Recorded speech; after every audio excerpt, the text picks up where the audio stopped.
Cougar Sports Saturday. It's complete. Another touchdown! Cougar Sports Saturday.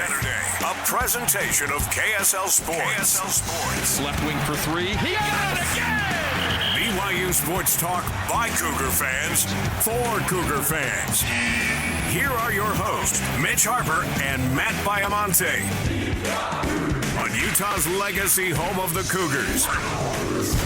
KSL News Radio, 102.7 FM and 1160 AM. Welcome back into Cougar Sports Saturday here on your legacy home of the Cougars, KSL News Radio. 12 weeks from today, BYU football will be on these airwaves as BYU will take on the Southern Illinois Salukis in the 100th season of Cougar football. Coming up in the third hour, 2 o'clock, we'll be joined by Brett Pine and Duff Tittle, BYU football sports media information guys, but also the authors of 100 Years of BYU Football, an awesome book that's available now at Deseret Book. They'll be joining us in studio in the 2 o'clock hour, so stand by for that. We'll get into the history of BYU football. You know, we love that here on the show. We also love talking BYU basketball, and there's been so much to unpack with Cougar Hoops, and the most recent stuff to unpack was the coaching staff, and one of those new hires is Will Voigt. And I caught up with Coach Voigt after practice on Thursday, and here's my conversation with the new assistant coach in the BYU basketball program and all the unique connections he's had in the basketball world. Coach Voigt, I'm sure you always get questions about the journeys that you've taken. Did you ever expect you'd be in Provo, Utah, at a faith-based place like BYU? Well, I mean, we could say that about probably 10 of the places that I've coached at. So, you know, that's one of the beauties of this sport. You know, it opens up all kinds of opportunities, and in my case, it's taken me all over the world. And, you know, I look at this as the next adventure. So, really excited to be here. What was the pitch for Kevin Young that said, I got to be part of this and see what the next chapter holds? Well, I mean, I think, you know, first and foremost, it speaks volumes that he's somebody that was going to be an NBA head coach and picks being here. So I think, you know, somebody like myself who has primarily a pro background, that alone is quite a statement. But, you know, Kevin and I have known each other for a long time, competed against each other back in the old D-League days. He hired a former assistant of mine. He worked for a former assistant of mine as well. So we've always kind of been connected in that sense. I have a lot of respect for him, what he's done. And when he laid out his vision of what he wanted to do here, what my role would be in that, I was excited. So, you know, I think he's really building something special, and to be on the ground floor of that, you don't get that opportunity often. Will Voigt's my guest, BYU basketball assistant, and I'm curious, doing some research on your background, correct me if I'm wrong, you stayed at Greg Popovich's house, is that right? Is that correct? Did I get that right? Yeah, when you were like coming up through the ranks? Well, it's a wild story, and it speaks volumes for the kind of person Pop is, but you know, I was the video guy in San Antonio, and happy for the opportunity, but wasn't making a whole lot of money and staying in a little bit of a rough neighborhood. And we were getting ready to meet in the morning, and I come out to my car, and there's a cinder block that's been thrown through the back windshield, and I didn't have time to get the glass out and all that. I just, you know, I had to hop in and go. So, you know, everybody could see that I had a window out on my car. And, wow. Pop came to me. It's just like, we gotta get you out of that place.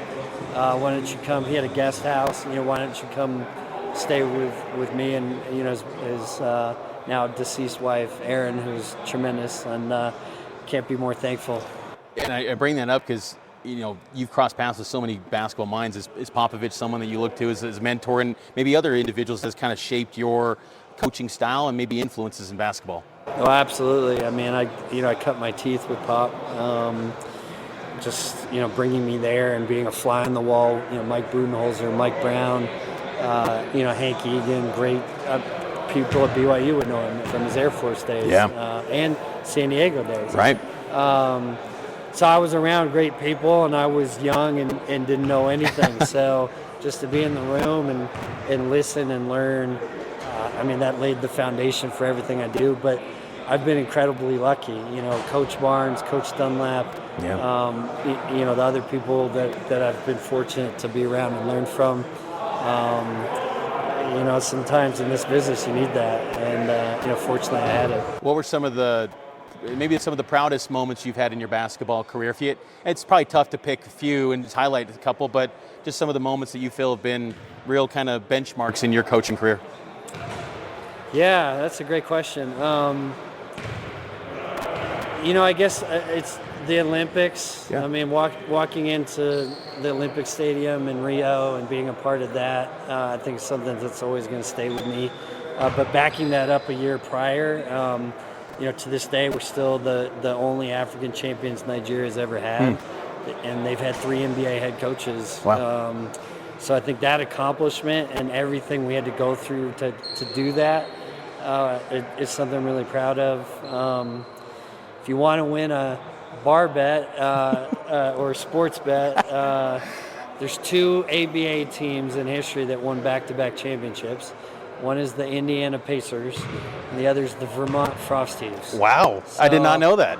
So for me, that holds a lot of weight because I'm a Vermonter. Yeah. And so Alexander Wolf and his wife Vanessa gave me an opportunity to come home. Wow.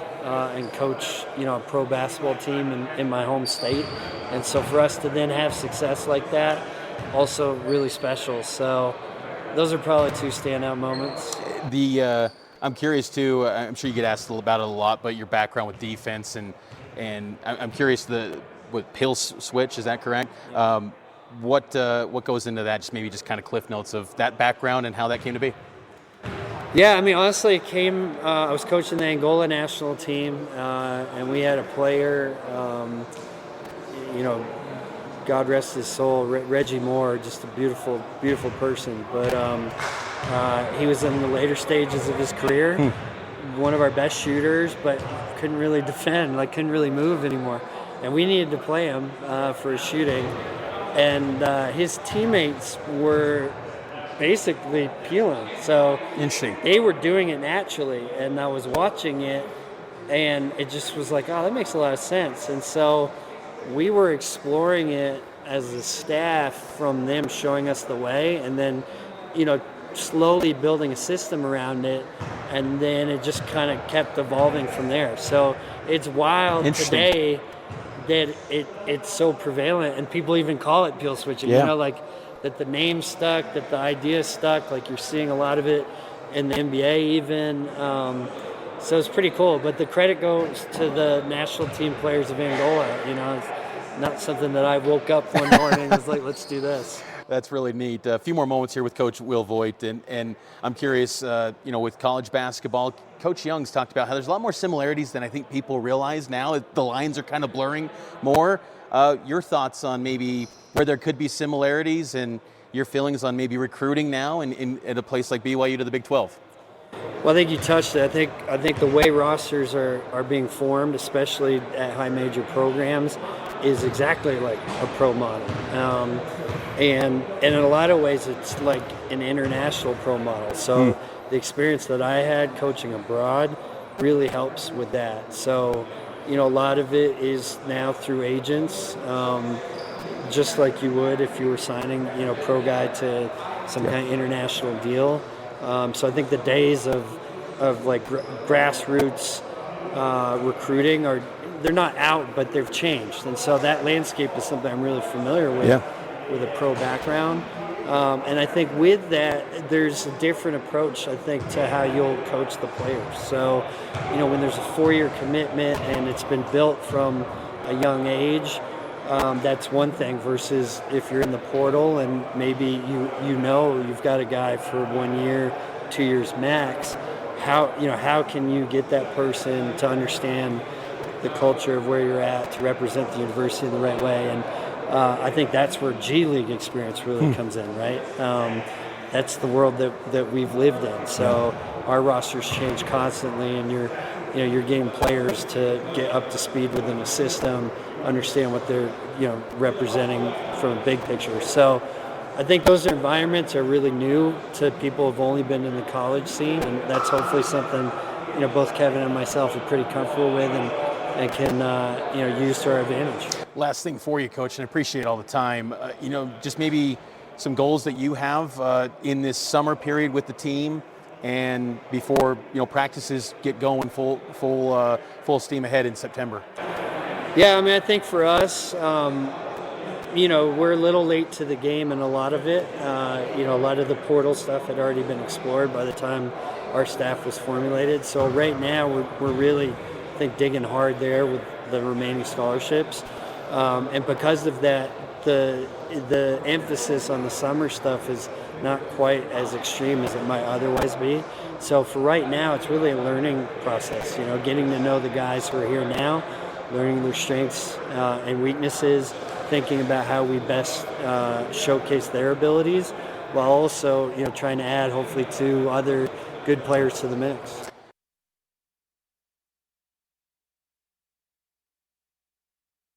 There you go. That's Will Voigt, BYU basketball assistant coach. Man, I loved my chat with Will Voigt. I think that he's someone. There's so many stories. If you dive into his background too, his mom was like a runner-up as like a Pulitzer Prize recipient for poetry. I mean, just like a very just unique background. And I think it's just another example of, wow, this guy is coaching at BYU. This is the new era of BYU basketball under Kevin Young. And to think that this guy's got connections to a Greg Popovich. He's got connections to so many, Mike Budenholzer. Like, these are guys that he could probably talk to and pick their brains, and they could, lend their insight to maybe how to approach things. It's just, there are so many NBA connections to this BYU basketball program, and Will Voigt's another example of that. Next time we catch up with Coach Voigt, we have to ask him this. This has stayed with me my whole life, and I want to know, was he ever invited to Popovich, his dinner table? Did you ever read that article back in the day?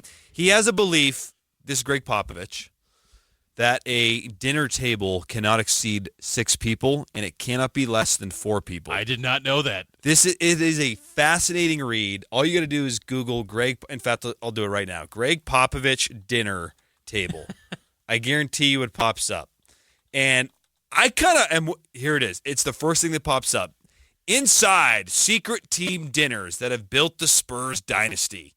It is fascinating. And he meticulously picks on the road who's sitting at the table. It's like a seating chart. And I actually believe Greg, and I want to ask Coach Voigt, did he ever make Greg's dinner table?